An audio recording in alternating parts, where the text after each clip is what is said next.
Today I'm going to teach you how you can create this floating Minecraft 3D object effect inside After Effects. Let's go.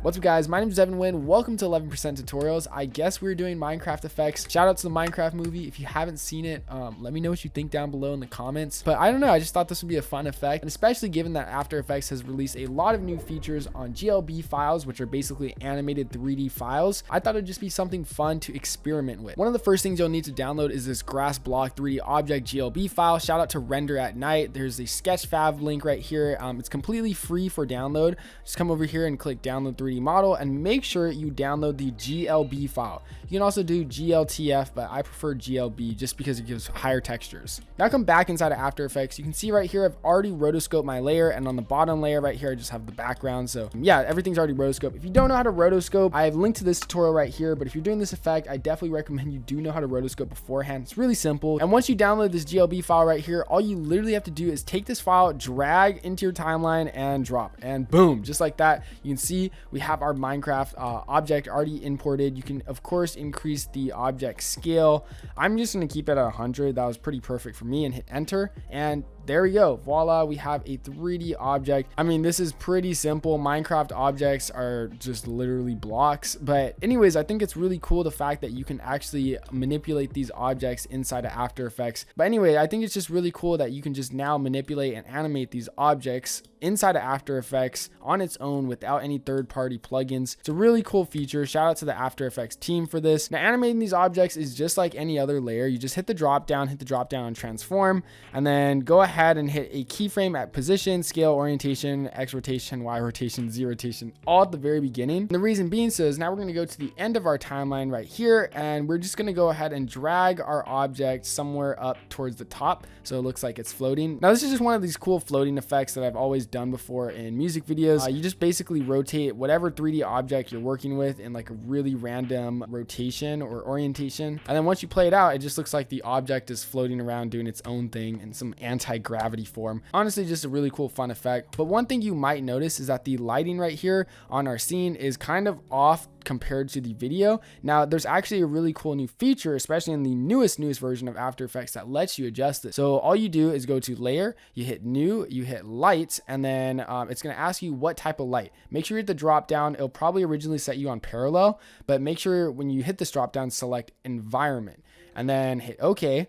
And basically now what you can do is you can go ahead and hit this default button and select, let's say, your bottom music video layer. Now, one thing you have to keep in mind is that it's going to make that layer disappear, but it is now set the lighting object. You can see the lighting for that Minecraft cube has now changed to adjust for the music video. So the light source of this cube is actually the music video layer, which is really, really interesting. Now I'm going to hit Command Z and Command Z to undo that just one more time. Now I'm just going to hit Command Z just to undo that, because there's a couple things I want to do before I select this background layer as our lighting source. First thing I'm going to do, I'm going to duplicate it, hit Command D on your bottom music video layer. Then on this very, very bottom layer, I'm going to go to any frame. If your shot is I'm just going to go to any frame. If your shot is relatively the same throughout the entire clip, doesn't really matter where you do this, but right click it, hit time, and then freeze frame. And this is basically just going to freeze the frame for the entire clip. Then also right click it and hit rename and just call this like background, hit enter. And this is just going to be an easy thing for organization. Now we can come back here to our environment light. By the way, if you don't see environment or default, just hit toggle switches mode and maybe that'll turn it on for you, and hit default, and then make sure you just select BG, and that will now set your lighting source once again back to the bottom background layer, but it's also on a freeze frame, so the lighting is like consistent, but it's same to the music video clip, if that makes sense. This Minecraft cube is using this background layer right here to affect the lighting, if that clears everything up. So you can also see it's kind of a little bit dark right now, but that's really easy. You just basically go ahead and turn up the intensity until you get like a lighting setting that matches, and I think right around 179% is pretty good. And now just once you play it out, we have some Minecraft floating objects. It's pretty simple. Now, I'm gonna be honest, it's kind of looking a little lame still, but because we have our subject rotoscoped, I'm just gonna go ahead and drag and drop some overlays that I downloaded off of YouTube. This right here is the explosion effect that I just downloaded off of YouTube, some channel. Shout out to the channel. I'm gonna search for the key light effect, drag that key light effect to our explosion layer, and then select the green, and boom, there you go. Now we have some Minecraft explosions going on behind our subject. I I just think it's really cool, really fun effect. But now I recommend just doing is literally just go ahead and duplicate this process for either this grass block, or if you want to add any other blocks of your choice, just go on Sketchfab and search for those object files and drag and drop. Really simple process. So I'm just going to go ahead and speed this part up. So after a few minutes of tweaking this around, I've added a couple more blocks floating to the scene. A couple more tricks I'm going to show you to just make this more realistic and fun is you can actually drag some of these layers behind your rotoscope subject so that you kind of get like a cool depth of field effect, which I'm going to do right there. And now you can see that Minecraft block is behind our subject right there, which looks pretty cool too. Another thing I recommend doing is adding some fake depth of field. So you can see in this shot right here, I have two cubes that are like pretty close to the camera, this one and this one. So I'm just going to select them right here. I'm going to right click them and I'm going to hit pre-compose. Make sure you select move all attributes into new composition, call it pre-comp to whatever, it doesn't matter. Now you're going to see two things happen. Number one, they lost their lighting source, and yeah, that's all that happened. The first thing I'm going to do though, the reason why I pre-comped it is because I'm going to go to my effects and presets and I'm going to search for Gaussian blur. Doesn't really matter, legacy, not legacy, up to you, and just increase that blurriness up to around like maybe 30 or 40 depending on your scene, and that way we kind of have like a cool depth of field effect. But however, you can see the lighting is still a little bit off. Now for our scene, really honestly not that much of a big of a deal, but if you want to change it, you can go ahead and select your environment and background layer, hit Command C, double click and go into your pre-comp, and then hit Command V to paste those, and boom, there you go. Now your lighting is back in your main comp, same thing. So yeah, that's honestly how I recommend tweaking the scene. But of course, as you know, in an 11% tutorial, no effect is done without effects. I'm going to go ahead and export this clip, and I'm going to go into Premiere Pro. Now bear with me. So we're in Premiere Pro right now. I have my clip loaded up right here. I've added it with the music track you can see right here. The reason I'm doing this is because we're going to add some camera shakes, but we're not going to do camera shakes the normal way. There's this new AI feature in Premiere Pro, which I also want to show you. I know this is not a Premiere Pro tutorial. Bear with me. I promise I will make this worth your time. Go to Window, hit Extensions, and hit AutoEdit. And then the AutoEdit plugin is going to load up right here. Now I'm going to pull up my Finder right here. I'm going to select the clip right here that we exported with the music track. And then I'm going to drag and drop where it says import the music track, because there's a music track attached to it.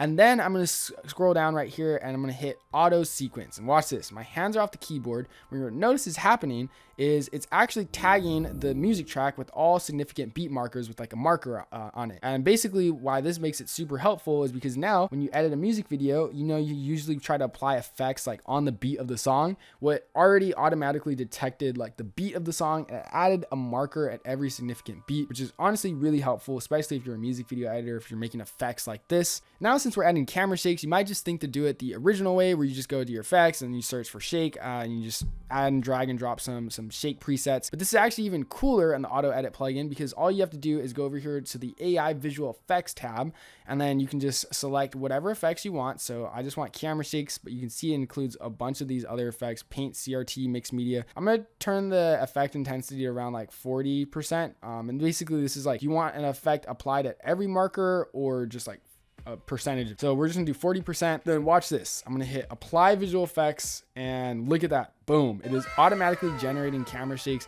and applying them to our footage, which is, or our sequence. Really impressive. Basically, AutoEdit is kind of like a AI music video editor. I've been finding it really helpful, especially on my projects where I have like really short turnarounds or deadlines for the clients. But let me know what you think. I believe it's still in beta testing. If you want to check it out, I've linked down to it below. But yeah, I just think it's a really cool feature. The fact that you can add camera shakes and just like a bunch of other stuff. Like you said, there's paint, CRT, mixed media. But yeah, there you guys have it. A finalized Minecraft effect with floating 3D objects created entirely inside of After Effects and Premiere Pro. Let me know what you guys think. If you have any comments or want to see any other tutorials from us, make sure to leave a comment down below. If you want to check out the AutoEdit plugin, I've linked down to it below. Or if you just want to get the camera shakes from this camera shake pack, you can also get those. I've linked down to that below as well. Thanks again so much for watching. If you want to learn 5 new music video effects that you can add to your videos in under 10 minutes, you should check out this tutorial right here.